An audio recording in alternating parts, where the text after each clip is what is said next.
मीना बाजार में हमेशा औरतों और लड़कियों की भीड़ लगी रहती है और इसी का फायदा पास ही के रहने वाले कुछ छपरी लड़के उठाते हैं। उनका जिस पे मन आया बस उसके पीछे ही पड़ जाते हैं। अरे ओ मैडम, जरा पलट के तो देखो।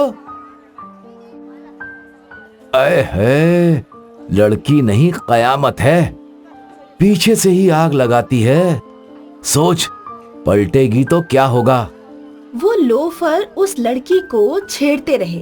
वो लड़की आसपास व्यापारियों की ओर देखती रही, पर किसी ने भी उसकी मदद नहीं की। सभी चुपचाप खड़े देखते रहे। कई बार इन लोफरों को पकड़ने पुलिस भी आई, पर ये इतने शातिर थे कि कभी उनके हाथ नहीं आए।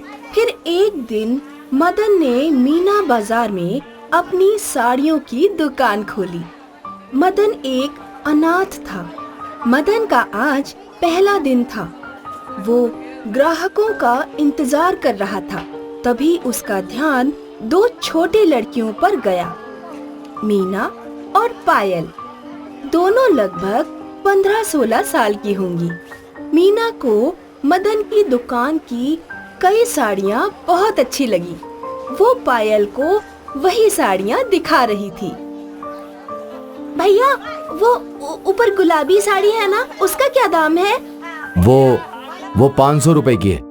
अरे बाप रे, कोई नहीं, परसों रक्षाबंधन में गिफ्ट में जो पैसे मिलेंगे उससे खरीद लूंगी। भैया, आप वो साड़ी किसी को मत बेचना। ठीक है। मीना और पायल मदन की दुकान से थोड़ी आगे ही बढ़े थे कि वही छपरी लड़के उन्हें छेड़ने लगे। ये तो बिल्कुल कवला माल है। इसको देख, इसके तो गाल भी टमाटर जैसे लाल हैं। मन कर रहा है इन्हें अभी खा जाऊं। उन लड़कों ने दोनों लड़कियों को घेर लिया और अनाप शनाप बोलने लगे। दोनों लड़कियां डरी हुई थीं। उनमें से एक लड़का मीना को छूने ही वाला था कि मदन ने उसका हाथ पकड़ लिया और उसे मोड़ दिया। अबे छोड़, छोड़ मुझे, तू हमें जानता नहीं, छोड़ दे उसे। मदन ने दूसरे लड़के की गर्दन पकड़ ली। पहले वाले का हाथ मदन ने झटके में ट्विस्ट कर दिया। फिर दूसरे वाले को मदन चांटे पे चांटे मारने लगा। कौन है तू? एक आवारा लोफर? माफी मांग दोनों से, अभी माफी मांग। माफ कर दो हमें, माफ कर दो बहन। अब तुझे बहन याद आ रही है? वो लड़के जैसे तैसे मदन से पीछा छुड़ाकर भाग निकले। दोनों लड़कियों ने मदन को थैंक यू बोला और अपने घर चली गईं। इन सब के बाद जब मदन अपनी दुकान पर बैठा था तो कुछ व्यापारी उसके पास आए। किसको मारोगे? क्या मतलब आपका? इस मार्केट में ऐसे कई लोफर छपरी लड़के हैं जो आए दिन किसी न किसी लड़की को छेड़ते रहते हैं, तो आप लोग कुछ क्यों नहीं करते?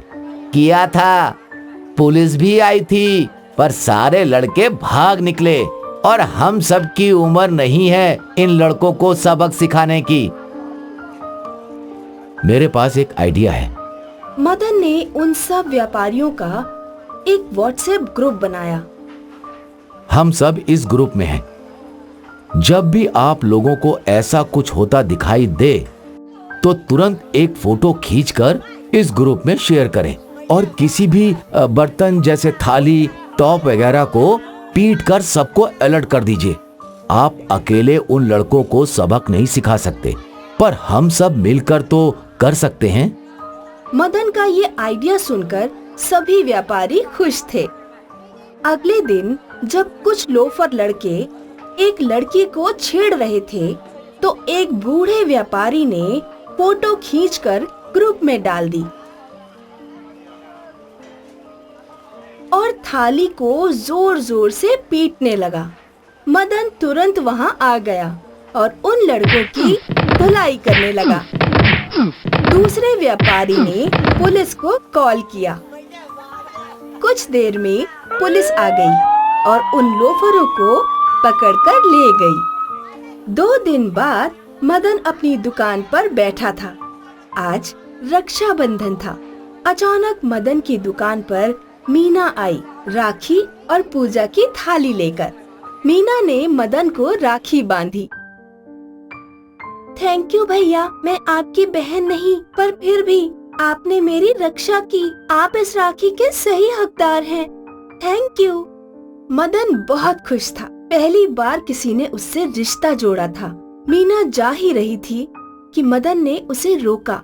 ए छुटकी, यहाँ। जी भैया। मदन ने मीना के हाथ में एक बॉक्स रख दिया। थैंक यू भैया। मीना को उसकी पसंदीदा गुलाबी साड़ी गिफ्ट में मिल गई और मदन, जो एक अनाथ था, उसे एक बहन मिल गई।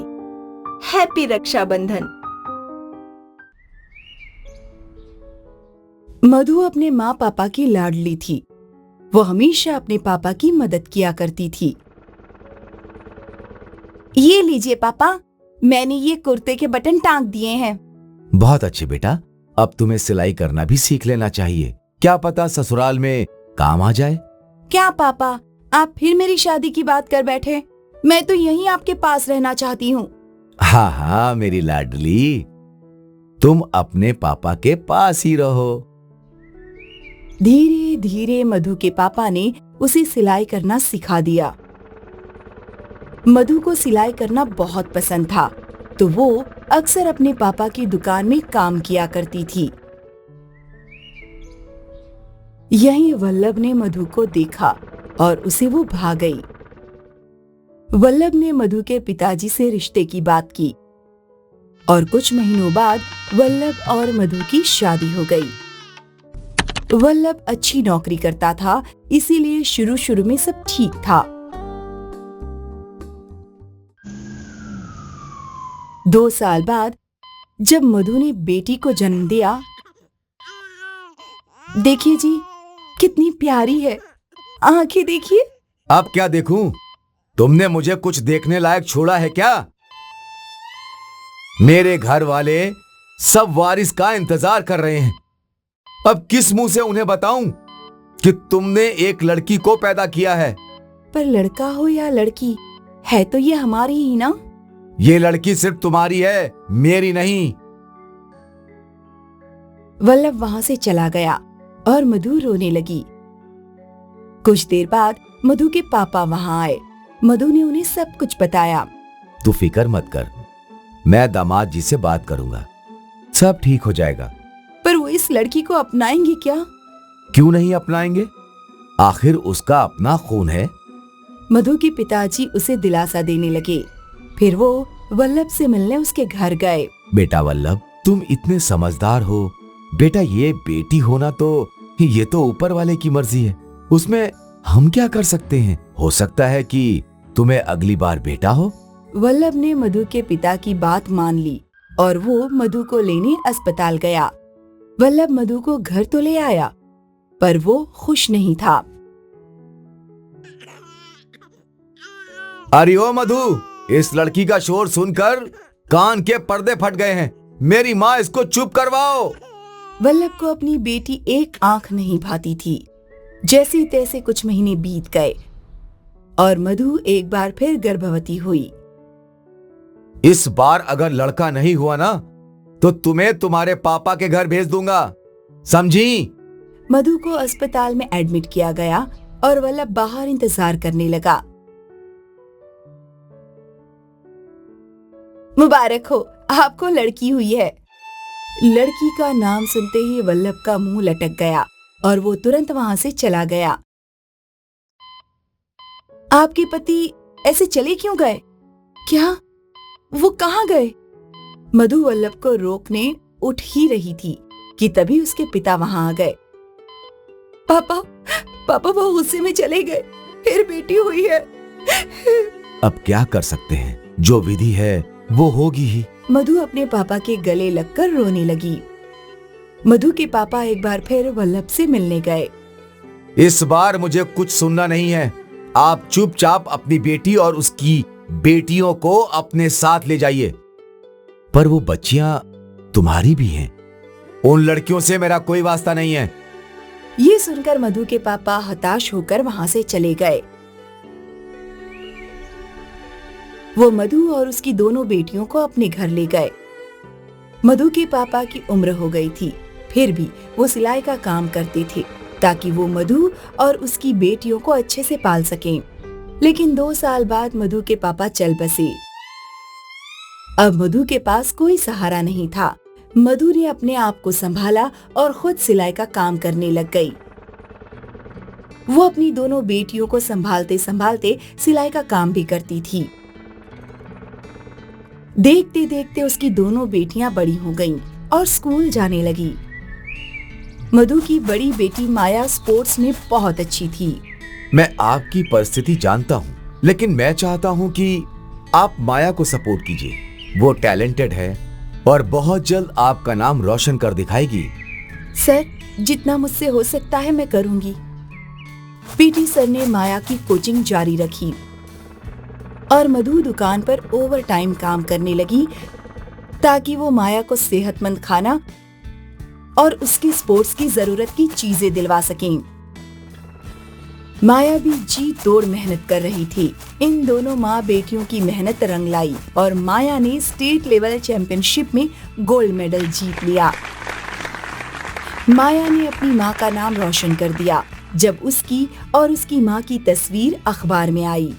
ये तस्वीर देखकर वल्लभ सोच में पड़ गया कि आज उसका भी नाम उस अखबार में होता अगर वो बेटी के जन्म पर अपनी पत्नी को अकेले ना छोड़ देता। उसकी इच्छा थी कि वो वापस जाकर माफी मांगे, पर अब किस मुंह से।